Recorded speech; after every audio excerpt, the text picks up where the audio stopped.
क्षमता है और हिंदी की सेवा, हिंदी, हिंदू और हिंदुस्तान का नारा भारतेंदु हरीशचंद्र ने दिया था। उन्होंने कहा कि मुझे लगता है कि आपको हिंदी की सेवा करनी चाहिए, हिंदी की सेवा भी राष्ट्र की सेवा है।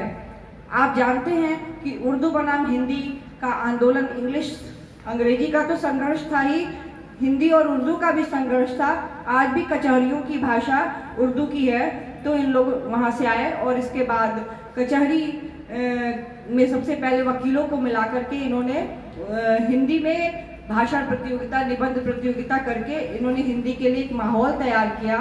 इसके अतिरिक्त नागरिक प्रचारणी सभा काशी की जो यहाँ पे भी स्थापना इन्होंने किया और उसके तत्वाधान में अनेक पड़ोसी जनपद के जो ख्यातिलब्ध कवि हैं यहाँ पर आने लगे और गाजीपुर साहित्य का केंद्र बन गया।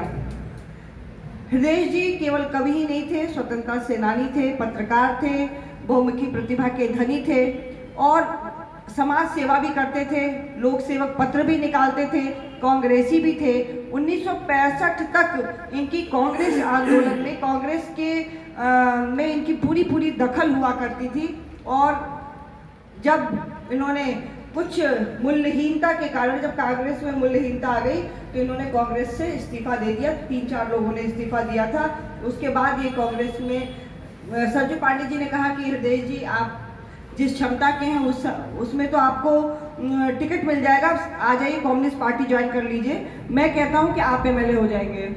इनको 1948 या 52 में एक बार टिकट भी मिला था तो और मोहम्मदाबाद से इलेक्शन लड़ने के लिए, तो इन्होंने कहा कि नहीं, जब कांग्रेस छोड़ दिया तो दोबारा हम लोग नहीं जाएंगे और इन्होंने फिर सर्वोदय ज्वाइन कर लिया और विनोबा भावे के आंदोलन से जुड़ करके ये गाँव